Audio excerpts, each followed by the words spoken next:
नमस्कार, मैं हूं अभिषेक त्यागी। आईपीएल 2025 की अगर मैं बात करूं ऑक्शन की, तो केकेआर ने वैसे तो कई सारी गलतियां की हैं। अब कहां तक केकेआर की गलतियों के बारे में हम बखान करें, केकेआर की गलतियों के बारे में बताएं, लेकिन केकेआर अपनी फैसलों पर तो सवाल खड़े हो ही रहे हैं। केकेआर के कप्तान के तौर पर भी सवाल खड़े हो रहे हैं, क्योंकि आईपीएल 2025 में तो केकेआर को सबसे ज्यादा जरूरत कप्तान की थी। आईपीएल 2025 में तो केकेआर को सबसे ज्यादा जरूरत विकेट कीपर की थी। आईपीएल 2025 में तो केकेआर को सबसे ज्यादा जरूरत गेंदबाजी की थी, और ये तीनों ही चीजें केकेआर को नहीं मिली। आईपीएल 2025 का ऑक्शन खत्म हो गया और ये तीनों ही चीजें केकेआर को नहीं मिली हैं। इन तीनों ही मामलों में केकेआर कमजोर रह गई है। अब यहां पर एक सवाल और खड़ा हो गया है कि कप्तान अब कौन बनेगा, केकेआर का कप्तान आईपीएल 2025 में कौन बनेगा। ये बात अभी भी क्लियर नहीं है। आईपीएल 2025 का ऑक्शन खत्म हो चुका है, लेकिन कप्तान के नाम का ऐलान अभी भी केकेआर नहीं कर पा रही है, क्योंकि 4 खिलाड़ी लाइन में लगे हैं। अब मैं आप लोगों को चारों खिलाड़ियों के बारे में बताऊंगा कि केकेआर का कप्तान कौन हो सकता है। इन 4 में से केकेआर किनको कप्तान बनाएगी, क्योंकि केकेआर फंस गई।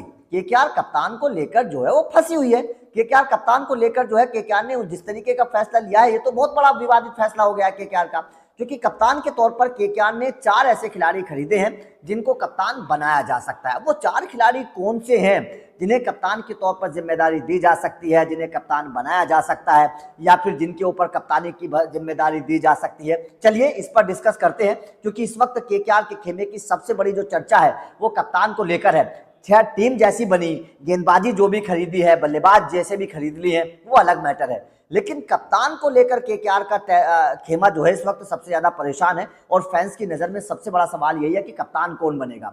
अब वो 4 खिलाड़ी जो कप्तान के तौर पर इस वक्त दावेदार जो है वो माने जा रहे हैं, उसको लेकर एक बार चलिए डिस्कस कर लेते हैं। आप भी कमेंट करके बताना कि आपके हिसाब से केकेआर का कप्तान आईपीएल 2025 में कौन बनना चाहिए, क्योंकि कप्तान का मामला जो सवाल है वो अभी भी जस का तस बना हुआ है। उम्मीद पहले क्रिकेट फैंस को ये थी कि केकेआर श्रेयस अय्यर को खरीदेगी, जोस बटलर को खरीदेगी, केएल राहुल को खरीदेगी, नीतीश राणा को खरीदेगी। ये तमाम खिलाड़ी केकेआर ने छोड़ दिए। इन तमाम खिलाड़ियों को केकेआर ने खरीदा ही नहीं है। अब जब ये खिलाड़ी खरीदे ही नहीं गए तो और कप्तान किसको बनाया जाए, ये सवाल अभी भी जस का तस बना हुआ है कप्तान को लेकर। अभी भी केकेआर ने जो है फैंस के सामने तस्वीर साफ नहीं करी है, क्योंकि जिन खिलाड़ियों को खरीदा गया है उन खिलाड़ियों में से किसी भी खिलाड़ी को ये नहीं कहा जा सकता कि ये खिलाड़ी कप्तान बनने लायक है या फिर इस खिलाड़ी को कप्तान बना देना चाहिए। अब जैसे तैसे करके केकेआर को एडजस्ट करना पड़ेगा कप्तान के तौर पर। अब जो सबसे पहला नाम चल रहा है कप्तान के तौर पर केकेआर के खेमे में, जिसकी चर्चा सबसे ज्यादा हो रही है, उस खिलाड़ी का नाम है वेंकटेश अय्यर।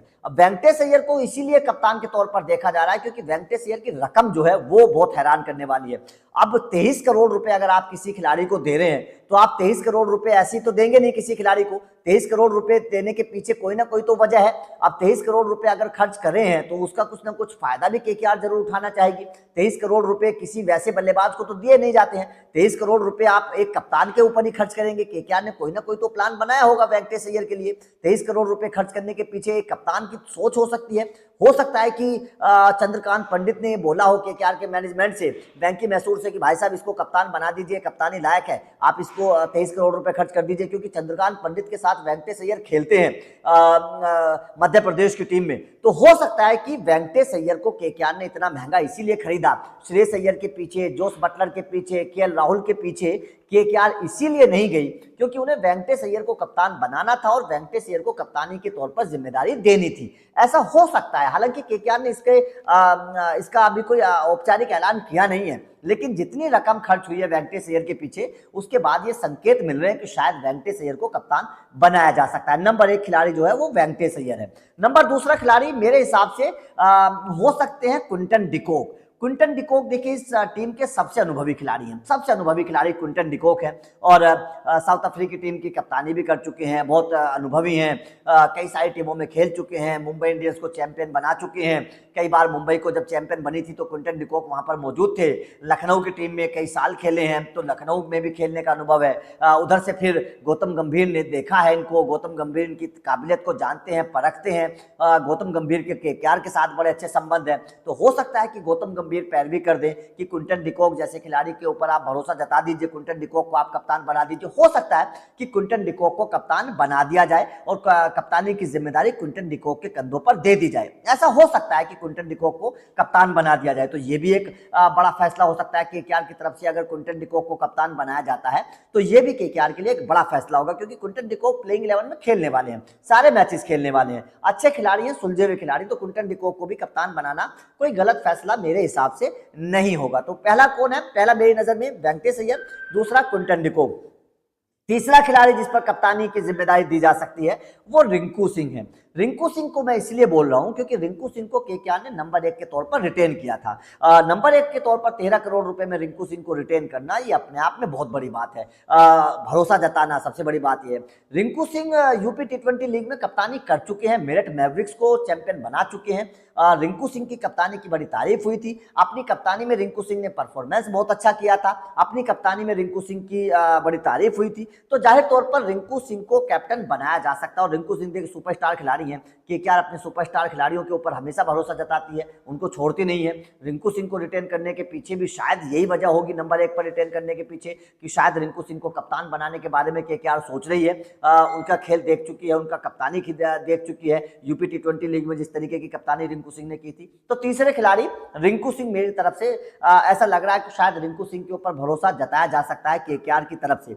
और जो चौथा खिलाड़ी मैं बताने वाला हूं, चौथा वो खिलाड़ी है जिस खिलाड़ी को केकेआर के इस स्क्वाड का सबसे सीनियर खिलाड़ी माना जा रहा है, जिस खिलाड़ी के बारे में कहा जा रहा है कि ये खिलाड़ी केकेआर का सबसे अनुभवी और वफादार खिलाड़ी है, जो खिलाड़ी केकेआर के लिए सबसे लकी माना जाता है। ये वो खिलाड़ी है जिस खिलाड़ी ने गौतम गंभीर के साथ भी खेला है, वहां भी चैंपियन बनाया है, श्रेयस अय्यर के साथ भी खेला है। मतलब 3 खिताब में ये खिलाड़ी केकेआर के साथ रहा। जो केकेआर तीनों खिताब जीती है, तीनों खिताब में ये खिलाड़ी केकेआर के साथ रहा है और केकेआर के लिए सबसे ज्यादा वफादारी निभाई है। अब केकेआर ने भी इस खिलाड़ी के लिए वफादारी निभाई है। उस खिलाड़ी का नाम है आपके मनीष पांडे। मनीष पांडे को केकेआर ने रखा अपने साथ, दोबारा से उनको खरीदा ऑक्शन में। मनीष पांडे, आपको बता देता हूं मैं, मनीष पांडे घरेलू क्रिकेट के बहुत अच्छे कप्तान हैं। घरेलू क्रिकेट में मनीष पांडे ने कप्तानी की है, अनुभवी खिलाड़ी हैं, धोनी के टाइम से खेलते हुए आ रहे हैं मनीष पांडे। आपको याद होगा आईपीएल 2008 से खेलते हुए आ रहे हैं, पहले सीजन से खेल रहे हैं मनीष पांडे।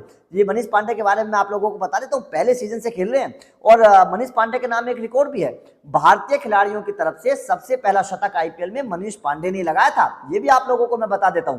तो मनीष पांडे एक अच्छे सुलझे हुए बल्लेबाज है। हालांकि पिछले कुछ सालों से मनीष पांडे को उतने मौके मिल नहीं रहे हैं, लेकिन मनीष पांडे जिस तरीके के खिलाड़ी हैं वो बहुत अच्छे खिलाड़ी हैं और शायद उन पर कप्तानी का भरोसा जताया जा सकता है। क्योंकि नंबर 4 की जो पोजीशन खाली है, जहां पर मुझे कोई खिलाड़ी नजर नहीं आ रहा है, क्योंकि श्रेयस अय्यर नहीं है, इन्होंने नीतीश राणा को नहीं लिया है। अब नंबर 4 पर कौन खेलेगा? नंबर 4 पर कोई एक अनुभवी खिलाड़ी होना चाहिए।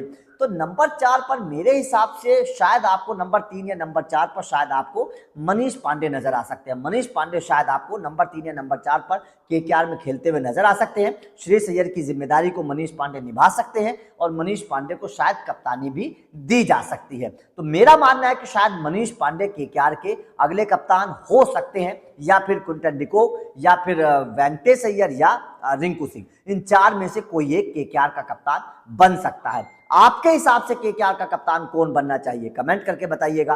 किस खिलाड़ी को कप्तान के तौर पर जिम्मेदारी देनी चाहिए ये बताइएगा। वीडियो अच्छी लगी हो तो लाइक और शेयर जरूर करिएगा, चैनल को सब्सक्राइब करिएगा, क्योंकि अपडेट मिलते रहेंगे। Thank you very much.